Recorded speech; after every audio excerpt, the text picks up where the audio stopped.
오늘 성경 말씀 좀 길었지만 야곱 이야기를 함께 나누도록 하겠습니다. 그래서 오늘 말씀의 제목은 야곱의 갈등이에요.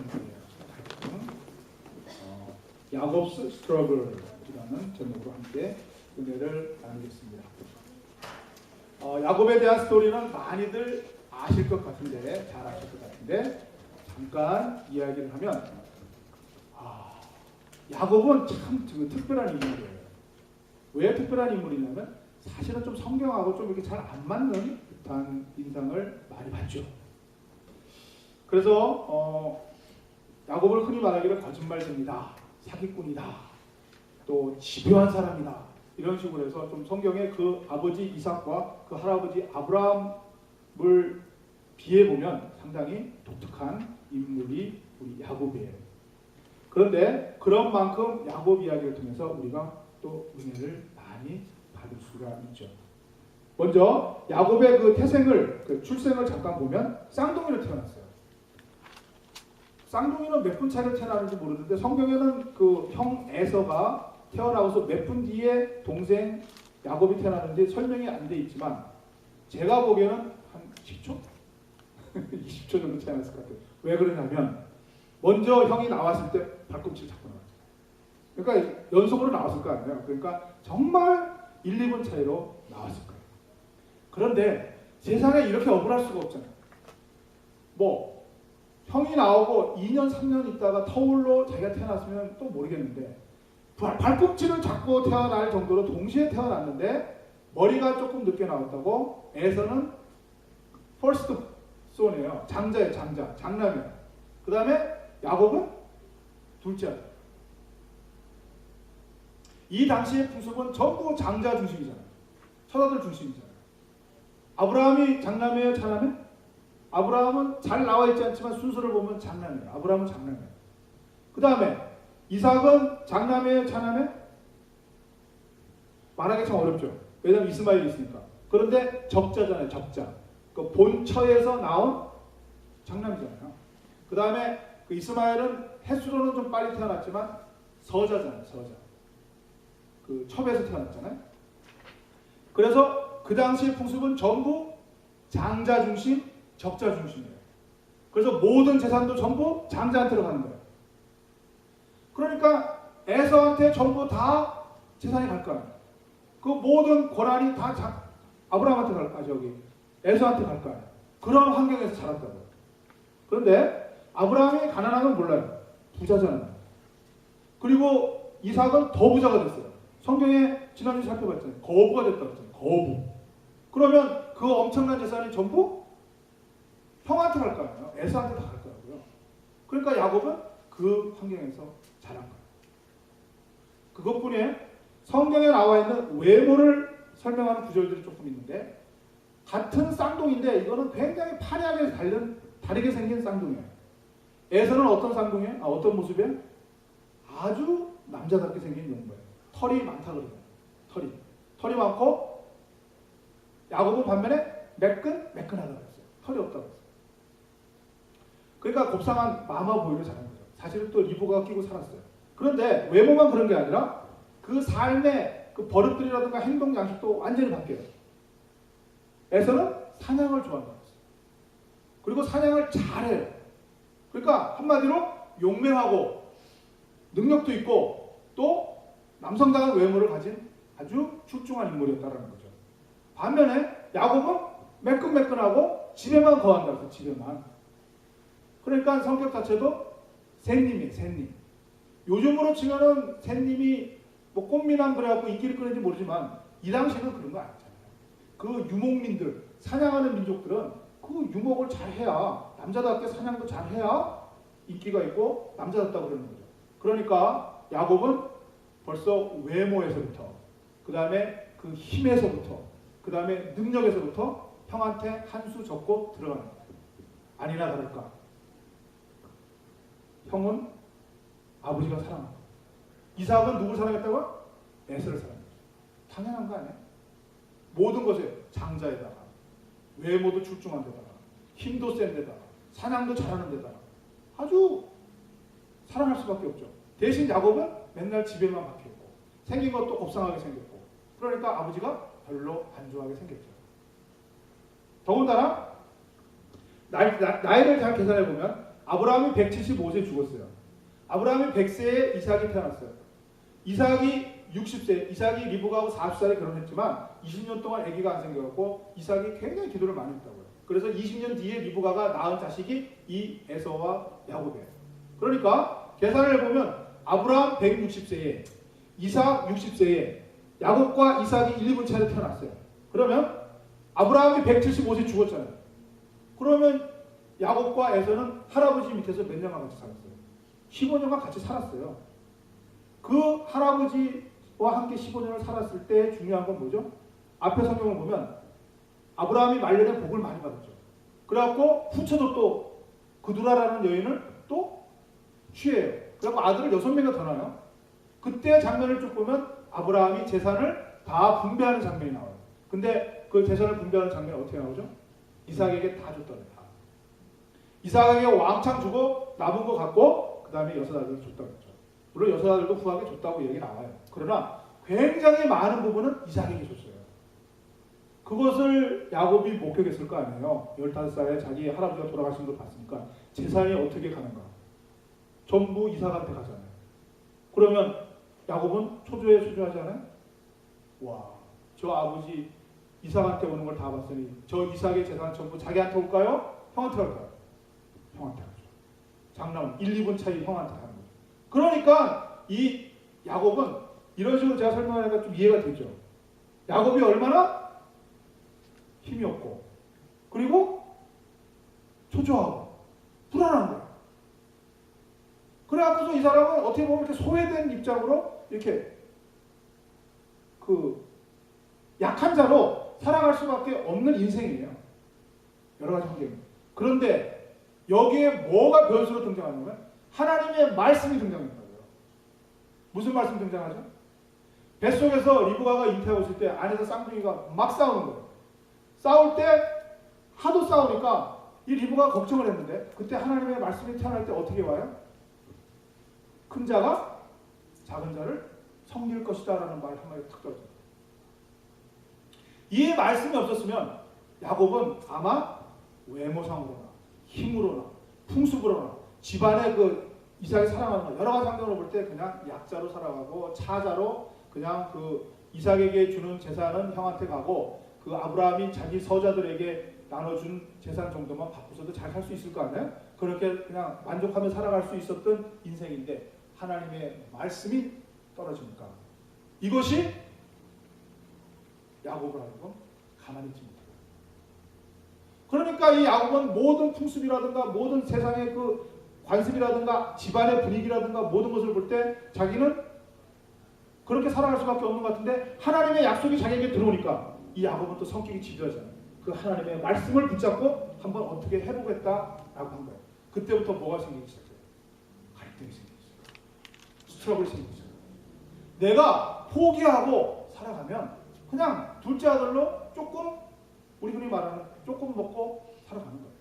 그러나 하나님의 말씀이 들어오면서 자기가 보니까 엄청난 자기의 장자권 같은 것이 있으니까 거기에 대해서 갈등을 하기 시작하면서 이 야곱이 행동하기 시작한 것이 바로 팥죽 사건과 축복 사건입니다. 거짓말에서 축복받는 사건입니다. 그래서 그 대표적인 것이 두 번 있는데 자 여기 이렇게 보면 에서자 사냥을 좋아하니까 아주 체격도 좋고 털도 많고 이랬던 이 에서가 사냥을 갔다 오는 길에 배가 고플 거예요.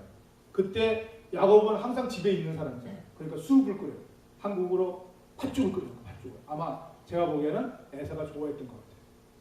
그래서 제일 좋아하는 것을 제일 배고플 때에 끓여갖고 냄새를 쫙 풍긴 거예요. 그러니까 이 에서는 와, 야 동생아, 야곱아, 나 좀 줘라 그랬더니 안 돼. 왜 좀 줘? 나 배고파 죽겠단 말이야. 그러니까 형, 그러면 조건이 있는데 형의 장자권을 나한테 팔아.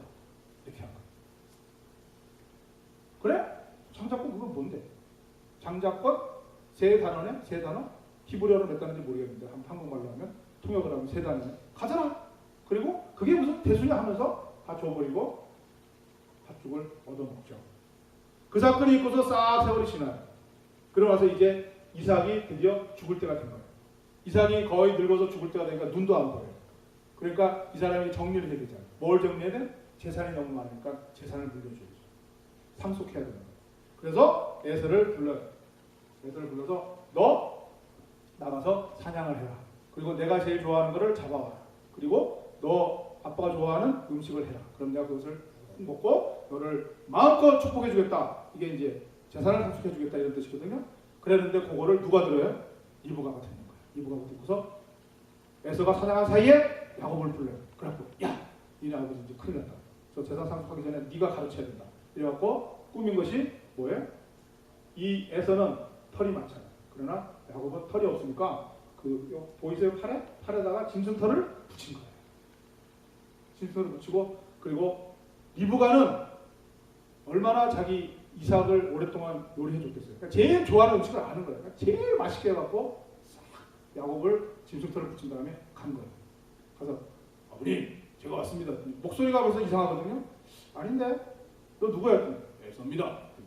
아닌데 목소리가 야곱인데 이리 와봐 이리 와봐. 그래갖고 만지는 거예요. 만지는 거예요. 눈이 안 보이니까 그러네 털이네 그리고 냄새도 에서네? 그래 와봐라 밥을 먹어보자 이랬더니 진짜 맛있잖아요. 자기 와이프가 해준 거니까 얼마나 맛있겠어요. 실컷 먹고서 그때 안수를 하는 거예요. 축복을 다 해버렸어요. 그래갖고 지금 이게 야곱이 전부 축복을 받는 장면. 그래갖고서 다 끝났어요. 상황 끝 했는데 그때 에서가 들어와요. 막 허겁지겁 들어와서 요리해갖고 딱 갔더니 아버지 왔습니다. 자 재산 상속해 주세요 했더니 그때 이삭이 성경에 심히 놀라 떨었다고 했어요. 어떻게 된 거야? 너 누구야? 아버지 제 에서잖아요. 빨리 약속한 대로 주세요. 야 벌써 다 줬다 야. 무슨 소리야? 네 동생 야곱이 거짓말 시켜서 내 축복권을 다 뺏어갔다. 그때 에서가 하는 말이 울면서 불면서 난리를 치면서 이놈이 처음이 아니에요. 이 팥죽 사건도 그랬고요. 이런 일이 있었고 그래서 울면서 아버지 남은 복이 하나 더 없습니까? 저도 좀 주세요. 없단다. 그러니까 에서가 뭐예요? 죽이겠다. 야곱을 죽이겠다. 그래서 그 죽이겠다는 말을 또 누가 들어요? 엄마가 들어요. 리브가가 듣고서 보내는 거예요. 어디를? 외삼촌 자기 오빠 라반에게 보내는 거예요. 라반에게 보내러 가다가 너무 피곤하고 쫓겨가다가 이제 하니까 아무것도 없잖아요. 그래서 베개도 없어요. 돌을 베고 자요. 돌을 베고 잘 때에 꿈에 하나님이 나타났다는 것이 오늘 읽은 본문의 말씀이죠. 거기가 베델이라는 곳에서 정말 처량한 도망자의 신세잖아요. 처량한 도망자의 신세. 어떻게 하든지 자기의 생각으로 한번 그 재산을 한번 가져보겠다고. 그 아버지의 그 엄청난 재산을 한번 가져보겠다고 그렇게 꾸미고 했는데 결국 남은 것은 도망밖에 없는 빈털털이 베개 하나 없는 거예요. 돌을 베고 자요. 그때 꿈에 사닥다리가 하늘로 통하는 사닥다리가 생기고 그것을 통해서 천사들이 왔다 갔다 하면서 하나님의 나타나셔서 하시는 말씀이 오늘 본문의 말씀이다 라는 거죠. 이렇게 보면 우리가 의문이 생기잖아요. 성경에 의문이 생기잖아요. 왜 하나님은 에서를 축복하시면 되지? 간단하잖아요. 왜 굳이 야곱을 축복하는 거야? 아니면 야곱을 축복하면 야곱을 그럼 첫 아들로 만들면 되지. 왜 굳이 그걸 둘째 아들을 그렇게 축복을 해서 이런 문제를 일으키게 하시나? 그리고 그 세상에 살아가는 풍습이 이미 장자를 전부 다 축복하게 돼 있고 또 그 시대 유목민이면 유목민답게 힘도 세고 사냥도 잘하는 사람을 하나님의 축복받은 약속받은 민족으로 아니면 사람으로 만들면 되지. 굳이 둘째 아들을 그것도 완전히 굴복하지 못하는 1, 2분 차이로 태어난 그 쌍둥이 동생을 또 외모를 이상하게 매끈매끈하게 만들어갖고 그 시대의 마마보이를 굳이 택해서 하나님께서 왜 꼭 약속의 자녀로 삼으셔야 되는가? 성경을 그런 식으로 보면 굉장히 재밌지 않으세요? 저는 이 말씀을 할 때마다 항상 저만 재밌어갖고 다른 사람은 재미가 없어요. 근데 성경을 한번 그런 식으로 잘 봐보세요. 왜 이러실까? 정말 하나님을 알다가도 모를 일 아니에요? 이것뿐만 아니라 성경에 보면 다 보면 그렇잖아요.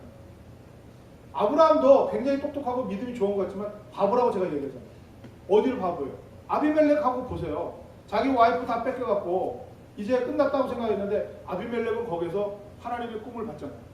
너 사라 건드리면 너 죽는다? 그때 아비멜렉이 뭐라고 얘기해?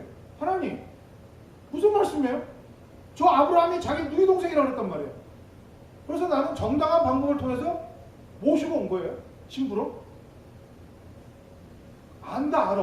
너 똑바로 하는 거 알아. 하나님이 아비멜렉을 칭찬해요. 너 바르다는 거 알아.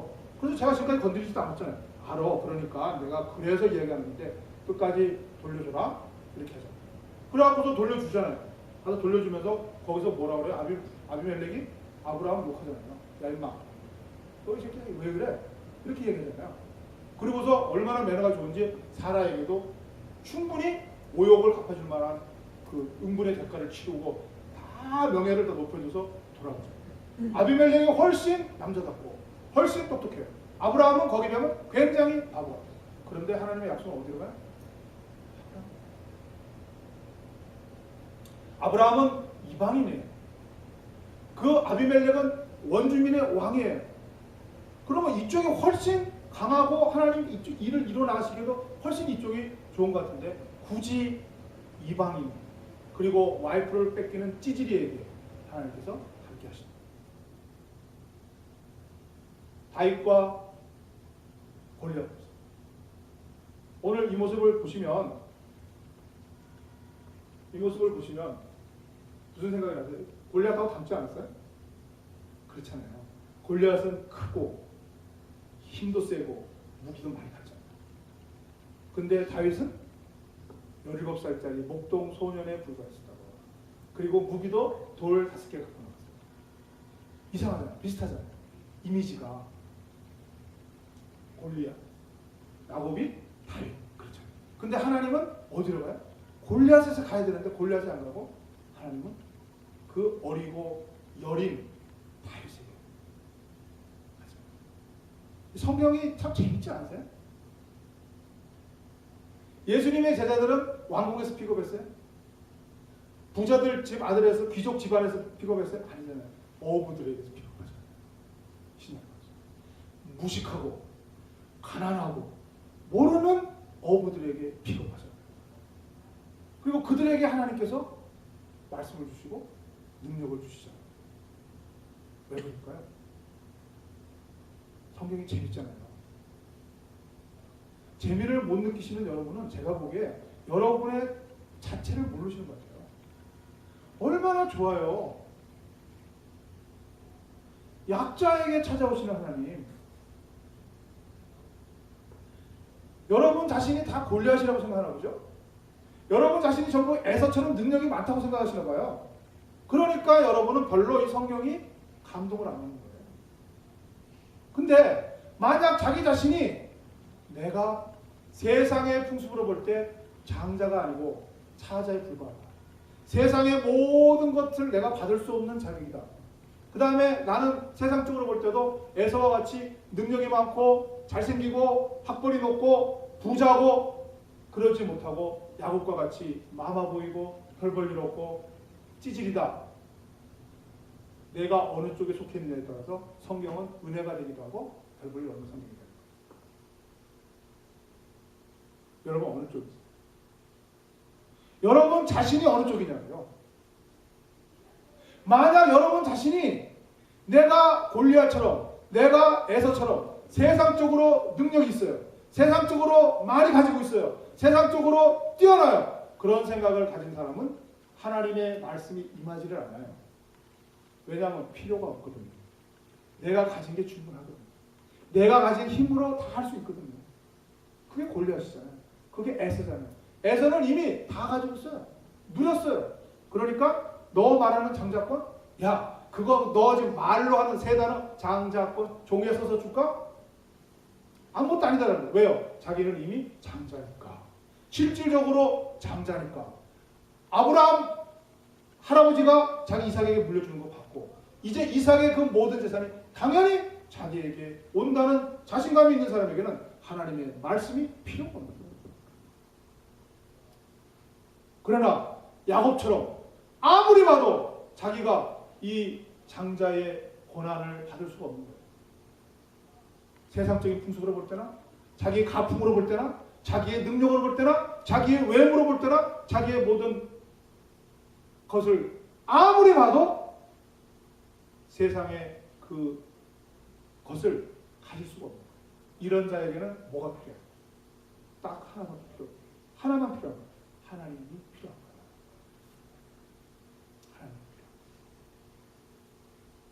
그 하나님의 말씀이 누구에게는 주어지고 누구에게는 안 주어지는 게 아니고 동일하게 떨어져요. 동일하게 주어진 하나님 말씀이 어느 사람은 그것을 붙잡는 거예요.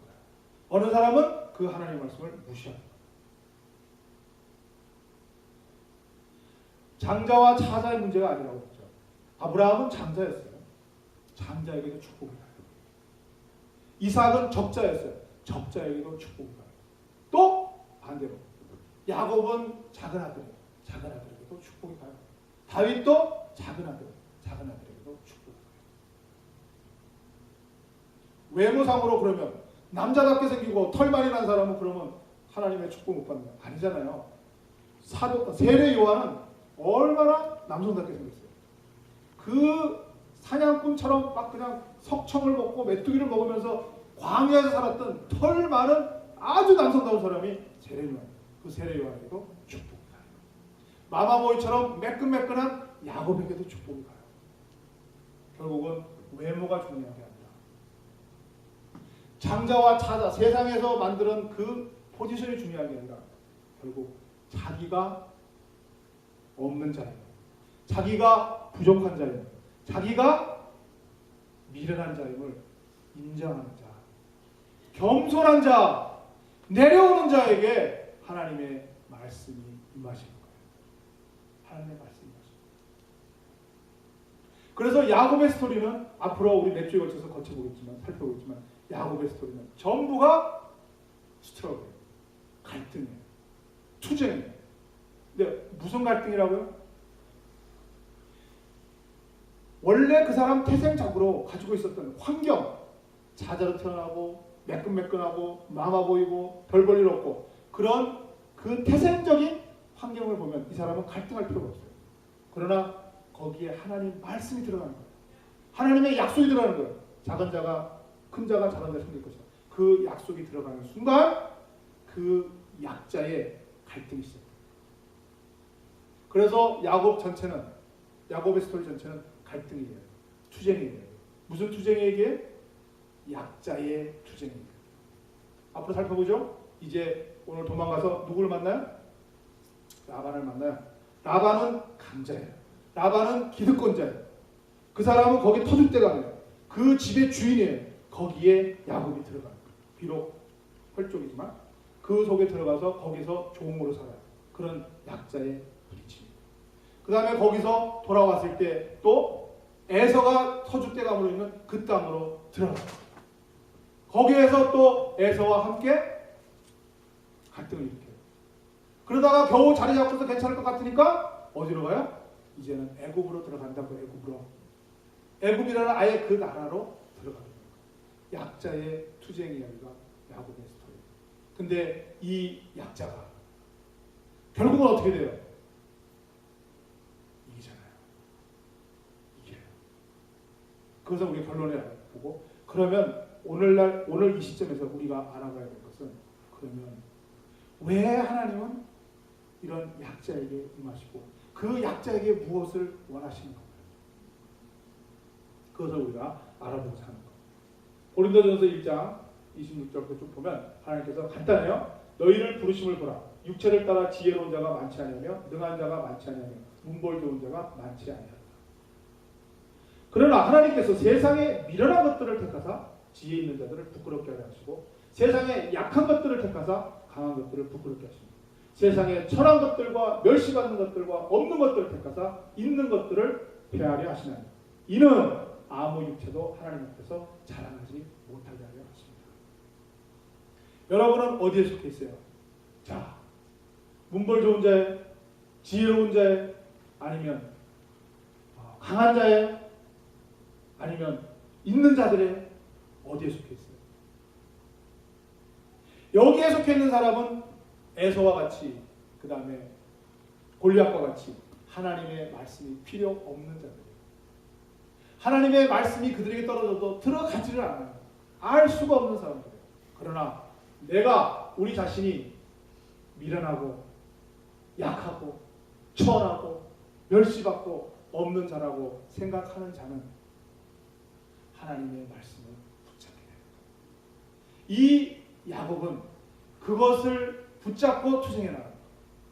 그래서 아까 그 베델에서 돌베고 잤을 때 하나님이 나타나시잖아요. 그리고 약속을 알려주시잖아요. 상기시켜 주시는 거예요. 그리고 그 약속을 붙잡고 베델로 떠나서 거기에 반응하는 것이 자기가 뱉던 돌베개를 기둥으로 세우고 거기에 기름을 붓고 하나님의 이름을 부르고 그리고 라반에게 갑니다. 라반에게 가서 20년 동안 하나님하고 또 만남이 없어요. 그러나 나중에 하나님이 또 나타나셔서 그 야곱을 축복해 주세요. 그리고 애굽으로 가서도 항상 야곱은 이 하나님의 말씀을 붙잡고 나갑니다. 그랬을 때 세상적으로 볼 때는 약한 자, 세상적으로 볼 때는 미련한 자, 천한 자, 이방인 같은 이 자가 결국은 승리하게 됩니다. 하나님께서는 그것을 알려주십니다. 세상의 것들이, 세상의 법칙들이 승리하는 것이 아니라 하나님의 약속이 세상을 승리하게 됩니다. 그렇다면 우리는 어떤가? 우리 현재의 삶. 오늘날 미국에 살고 있는 사람들한테 너무너무 잘 맞는 거예요. 우리는 이민자의 삶이죠. 우리는 마이너리티예요. 우리는 약한 자들이에요. 우리는 천한 자들이에요. 우리는 멸시받는 자들이에요. 야곱과 같은 자들. 이 미국이라는 땅은 이미 에서와 같이 장자의 축복을 받고 기득권을 가지고 있고 자기들이 모든 이니셔티브를 잡고 있는 그곳에 우리는 이민 와서 살아가는 야곱과 같은 인생. 이런 인생임을 우리가 먼저 깨달아야 됩니다. 나 자신의 정체성을 깨달으시죠. 내가 야곱과 같이 약한 자고 없는 자고 미련한 자다라는 것을 깨달을 때에 하나님께서 자녀됨을 우리에게 알려주시죠. 너희는 택하신 족속이요 왕같은 제사장들이요 거룩한 나라요 그의 소유가 된 백성이니 이는 너희를 어두운 데서 불러내어 그의 긴 빛에 들어가게 하신 이 아름다운 덕을 선포하게 하려 하십니다. 여러분은 하나님께서 택하신 백성입니다. 야곱과 같은 택하신 백성. 이것을 기억하시고 그 다음에 나의 현재를 겸손히 받아들이고 없는 자, 미련한 자, 멸시받는 자라는 것을 깨달을 때에 그 다음에 하나님의 지혜가 여러분입니다. 그 하나님의 지혜가 세상의 지혜보다 큼을 반드시 믿으셔야 됩니다. 깊도다 하나님의 지혜와 지식의 풍성함이 그의 판단을 헤아리지 못할 것이며 그의 길은 닫지 못할 것이로다. 이는 만물이 주에게서 나오고 주로 말미암고 주에게로 돌아가며 그에게 영광이 세세에 있을지어다. 하나님께서 우리에게 주시는 그 약속, 하나님으로부터 받은 지혜가 세상을 넉넉히 이겨냄을 끝까지 믿고 나아갑니다. 그 자들에게 하나님께서 축복을 해주십니다. 이것을 한 예를 들어서 한번 설명해 보겠습니다. 조개가 있어요. 조개가 있고 무슨 진주가 있어요. 세상에서는 특히 우리 이민자와 같은 사람들 전부 우리를 조개라고 해요. 조개. 그냥 별 볼일 없는 조개라고 해요. 그러나 하나님은 우리를 진주 조개라고 했어요. 여러분은 하나님의 자녀예요. 아까 왕같은 제사장, 거룩한 나라, 택하신 족속, 그의 소유된 백성이라고 하셨죠. 그리고 예수님을 보내셔서 여러분을 사신 그 하나님 나라의 백성이라고 진주 조개라고 자꾸 하나님께서 우리에게 약속을 주세요. 근데 세상은 자꾸 너희는 진주 조개가 아니다라고 해요. 어디 있냐 이거. 내보라. 그냥 조개에 불과하다. 근데 이 진주 조개가 진주를 어떻게 만드는지 아세요? 이렇게 만들기 위해서는 어떤 과정을 거쳐야 돼요? 안에 이물질이 들어와요. 모래라든가 어떤 이물질이 들어오면 그것을 뱉어내면 끝이에요. 진주가 안 맺혀요. 그 들어온 이물질을 자기의 분비액으로 자꾸 감싸요. 그 이물질 위에 분비액을 감싸고 오랜 시간 동안 수백 겹, 수천 겹, 그것이 더 겹이 많을수록 크고 아름다운 진주가 됩니다. 그게 이 진주로 됩니다. 우리에게 하나님께서는 진주조개라는 자녀로 삼아주신 그 특권을 주셨어요. 그러나 세상은 자꾸 우리를 조개라고 그래요. 그러면서 우리에게 자꾸 부딪혀와요. 야곱이 그 세상의 풍습과 부딪힌 것처럼 갈등이 온다. 그 모래와 같이 이물질과 같이 그것을 우리가 뱉어내면 아무 진주가 맺혀지지가 않아요. 그러나 그것을 하나님의 말씀으로, 하나님의 약속으로, 하나님께서 나에게 주신 약속으로 그 이물질을, 세상의 갈등을 감싸는 거예요. 수용하는 거예요. 받아들이는 거예요. 그리고 그것을 참고 인내하고 또 하나님의 말씀으로 세상의 갈등을, 세상의 도전과 유혹을 감싸면 결국 진주조개가 돼요. 진주조개. 하나님이 우리에게 세상으로 내보내셨잖아요. 세상을 좀 피하면 좋겠는데, 수도원 속에 들어가서 그냥 살았으면 좋겠는데, 우리에게 세상으로 내보내셔서 정말 세상의 모든 것을 보게 하시고 경험하게 하시고 그 속에서 갈등하게 하시고 힘들게 하시고 하시잖아요. 그 모든 것이 하나님께서 우리에게 진주조개라는 증거를 주십니다. 진주조개는 이물질이 없으면 모래가 안 들어오면 진주조개가 될 수 없어요. 진주를 만들기 위해서는 이물질이 필요합니다. 여러분에게 주시는 하나님의 갈등, 여러분의 환난, 그것은 하나님께서 여러분을 진주조개로 부르셨다는 증거입니다. 그리고 그것이 여러분의 진주를 만드는 재료가 됩니다. 그것을 뱉어내시면 끝까지 조개로 나옵니다. 세상에서 조롱하는 그 조개로 끝나요. 그러나 그것을 내 하나님의 약속으로, 야곱과 같이 하나님의 약속으로 그것을 품는 겁니다. 제가 다음 주나 다다음 주에 설교하겠지만 그 장자권이라는 거, 팥죽 한 그릇에 말 한마디로 날린 장자권이 아무것도 아닌 것처럼 허공이 없어지면 소리가 있죠. 아니에요. 하나님이 그걸 들으셨거든요. 우리가 세상에서 부딪히는 아무것도 아닌 일인 것 같죠. 그 하나하나를 여러분이 주의 깊게 품으시고 그것을 하나님의 약속으로 바르시면, 수용하시면 거기서부터 한 겹 진주가 생성되고 있어요. 그게 수천 겹이 돼야지 진주가 이제 나오죠. 그 과정을 지금 야곱은 밟아요. 그게 신앙의 여정입니다. 이것을 깨닫지 못하는 사람은 하나님을 믿으면 바로 축복의 현장에 도달합니다. 하나님은 여러분을 일평생 만들어 가시려고 합니다. 그리고 여러분의 한 겹 바를 때마다 그때마다 하나님께서 임하시기를 원하십니다. 그리고 그 한 겹 바를 때 하나님께서 함께 작업하기를 원하십니다. 야곱은 이제 엄청난 세월을 보내게 되죠. 엄청난 시간을 보내게 되죠. 그러나 마지막 고백, 그 이집트에 가서 파라오를 만났을 때 파라오보다 더 당당하다고 했잖아요. 예전에 한번 설교했죠. 거기에 누가 주예요? 이집트 왕이 주의 거기에 더 높아요? 아니면 그 이방에서 온 시골 노인네가 더 높아요? 누가 누굴 축복해요? 야곱이 파라오를 축복합니다. 쉽게 말하면 제가 가서 박근혜 대통령을 축복하는 거죠. 왜 그래요? 그 안에 하나님 자녀로서 이제 진주가 다 형성됐기 때문입니다. 여러분은 진주 조개를 부르셨어요. 야곱과 같이 부르셨어요. 그러나 지금 당장은 에서와 같이 되지 못하고 에서가 기득권을 갖고 있고 여러분 현재는 아무 진주가 보이지는 않아요. 그러나 하나님께서 여러분을 진주 조개로 부르셨기 때문에 하나님이 여러분에게 하신 약속이 있는 약속을 붙잡으세요. 그 하나님의 약속 속에 여러분이 부딪히는 모든 갈등과 모든 환난을 수용하세요. 그곳에 진주가 생기기 시작합니다.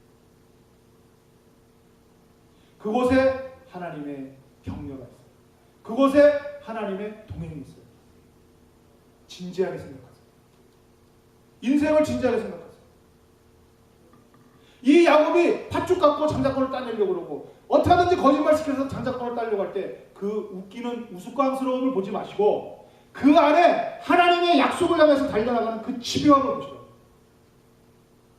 진지함을 보세요. 하나님의 약속을 향해서 나아가는 진지함을 보세요. 우리도 인생을 살아갈 때 많은 시행착오를 겪어요. 얼마나 많은 시행착오를 겪어요. 그러나 중요한 것은 하나님을 향한 발걸음이에요. 하나님을 향한 진지함이 되어야 됩니다. 그 진지함 속에 여러분의 지금 일어나는 모든 문제들을 품으세요. 그러면 그곳에 진조가 맺히기 시작하고 여러분의 연륜이 지난 다음에 어느덧 영롱한 진주가 여러분 안에 생겨 있습니다. 그리고 예수님 앞에 갈 때, 이 세상을 다 살고 갈 때 그 진주를 보여줄 수 있을 거예요. 그게 착하고 잘할 때가 충성된 종. 야곱은 투쟁 속에